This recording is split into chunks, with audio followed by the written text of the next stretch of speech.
जय माता दी दोस्तों। माता रानी आपकी सारी मनोकामनाएं पूर्ण करें, यही कामना करती हूँ। और इसी कामना के साथ आज का जो वीडियो है वो मैं शुरू कर रही हूँ। दोस्तों, आज के वीडियो में आप सबके साथ जो अष्टमी और नवमी की सरल पूजा विधि है वो मैं आज आप सबके साथ शेयर कर रही हूँ।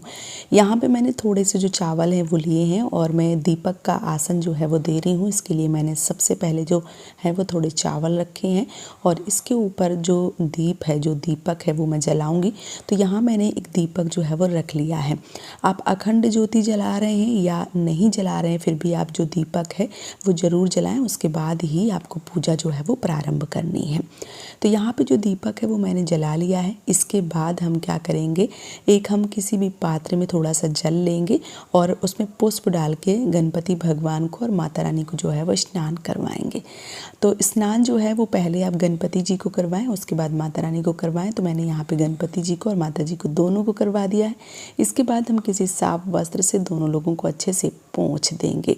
इसके बाद माता रानी को जो चुनरी है वो उड़ानी चाहिए। यहाँ पे मैंने चुनरी जो है वो पहले से ही उड़ा दी है।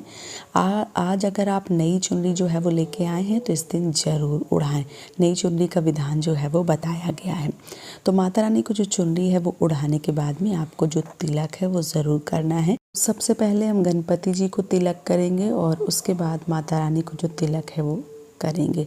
तो यहाँ पे गणपति जी को तिलक जो है वो मैंने कर दिया है। अब यहाँ पे मैं माता जी को जो तिलक है वो कर रही हूँ। तो रोली चंदन से, चावल से, हल्दी से तिलक जो है वो ज़रूर करें। उसके बाद जो पुष्प है वो हमें समर्पित करना चाहिए। तो मैंने यहाँ पे गणपति जी को पुष्प और माता जी को जो पुष्प है वो समर्पित कर दिया है। इसके बाद अगर आपने परेवा वाले दिन जो श्रृंगार की चीज़ें हैं वो नहीं चढ़ाई हैं तो इस दिन श्रृंगार की चीज़ें जो है वो ज़रूर चढ़ाएं। उसके बाद आपको फल में जो भी आपके पास है वो केला या जो भी सीज़न वाले फल हैं वो और नारियल जो है वो ज़रूर चढ़ाना चाहिए। साथ ही साथ आज के दिन पान के पत्ते में 2 लौंग, 2 इलायची और बतासा रख के चढ़ाना चाहिए। यहाँ पे मुझे बतासा, यहाँ पे पान जो है वो मुझे नहीं मिले हैं तो मैं बतासा, लौंग, इलायची, केला और नारियल जो है वो चढ़ा रही हूँ। इसके साथ ही साथ जो हमने भोग प्रसाद बनाया है, काले चने, हलवा और पूड़ी, उसका भोग लगाना है और जो माता रानी है उनके समक्ष लेके जाना है। भोग स्वीकार करें ऐसा माता रानी से निवेदन करना है। जो हवन है उसको करने के लिए यहाँ पे मैंने एक जो हवन कुंड है वो रखा है मिट्टी का। अब हम 2 पूड़ी लेंगे, हलवा लेंगे, चना लेंगे और एक प्लेट में माता रानी के पास जो है वो ज़रूर रखेंगे। ये भोग जो है वो मैंने माता रानी के लिए निकाला है तो यहाँ पे जो है वो रख दें। आप चाहें तो नीचे भी रख सकते हैं, मैंने यहाँ पे प्लेट में जो है वो रख दिया है। कई बार क्या होता है कि लोग कमेंट करते हैं कि नीचे जो है वो भोग ना रखें, तो मैंने इस प्रकार से प्लेट में रखा है। उसके बाद हमने हवन कुंड में थोड़ा सा कपूर डाल के और जो आसपास उपला है वो लगाया है। इसी प्रकार से आप जो हवन कुंड में आग है वो रखें और उसके बाद जो आहुतियाँ हैं वो दी जाती हैं। तो यहाँ पे मैंने जो कपूर है वो अच्छे से रख दिया है। इस कपूर को जो है वो मैं जला दूँगी और जलाने के बाद में हम नवग्रह की, गणेश और गौरी गणेश की आहुति जो है वो देने वाले हैं। तो सबसे पहले हमने जो हवन कुंड है उसका पूजन किया है और जो हवन कुंड है उसके पूजन करने के बाद में जो आहुतियाँ हैं वो दी जाएंगी। तो यहाँ पे मैंने अच्छे से रोली चावल से, हल्दी से जो तिलक है वो कर दिया है हवन कुंड का और इसके बाद ही हम जो आहुतियाँ हैं वो देने वाले हैं। इस दिन आप अपने कुल देवी देवता का जो आहुति है वो ज़रूर दें। सबसे पहले गौरी गणेश का घी से आहुति जो है वो देना है।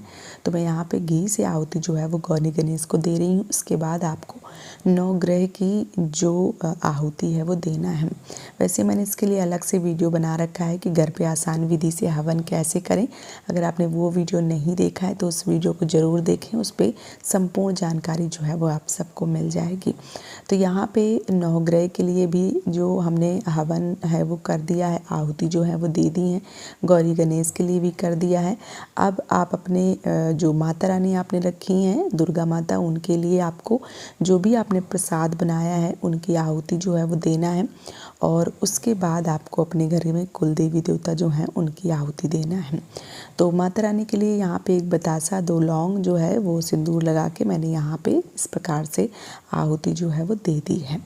आप 3, 5, 7 इस प्रकार से आहुति जो है वो भी दे सकते हैं।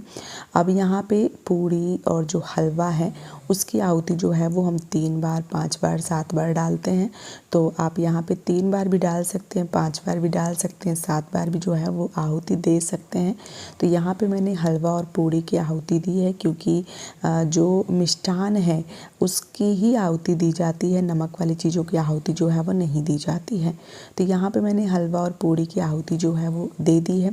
इसके बाद आपको आरती करनी है। आप कपूर की आरती भी कर सकते हैं। हमारे यहाँ आज के दिन जो आटे के दीपक हैं उसका जो आरती है वो किया जाता है। तो यहाँ पे हमने 2 आटे के दिए लिए हैं और उससे ही हम माता रानी की आरती जो है वो कर रहे हैं।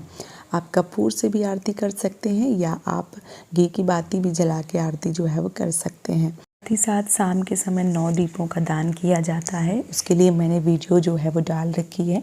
अगर आपने नहीं देखी है तो उस वीडियो को ज़रूर देखिए और 9 दीपों का जो दान है वो ज़रूर कीजिए। इसके बाद जो जल है वो हम आचमन के लिए रखेंगे। थोड़ा जल माता के पीने के लिए रखेंगे, चाहे तांबे के पात्र में रखें या आप इस प्रकार से मैंने रख दिया है, क्योंकि ये तांबे के पात्र जितने भी थे मेरे सब उलझे पड़े हुए हैं।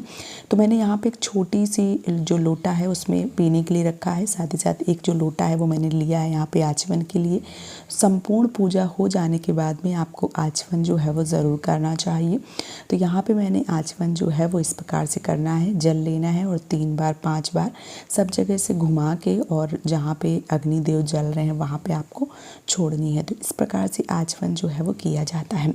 इसके साथ ही आज आपको दक्षिणा जो है वो ज़रूर चढ़ानी होती है। तो दक्षिणा के लिए आप जो भी आपके पास पैसे हैं और फूल हैं और चावल हैं लेके आप माता रानी को समर्पित करें कि माता रानी 9 दिन की पूजा में कोई भी त्रुटि रही हो तो मुझे माफ़ करें और हमारी पूजा को संपूर्ण करें और जो भी मनोकामना है वो पूर्ण करें। इस प्रकार से कह के माता रानी को प्रार्थना जो है वो ज़रूर करें और आपकी पूजा जो है वो संपूर्ण हुई है। इस प्रकार से उम्मीद करती हूँ कि आज का वीडियो आप सबके लिए काफ़ी ज़्यादा हेल्पफुल रहा होगा। वीडियो पसंद आया तो आप मुझे सपोर्ट कर सकते हैं चैनल को सब्सक्राइब करके। जय माता दी दोस्तों।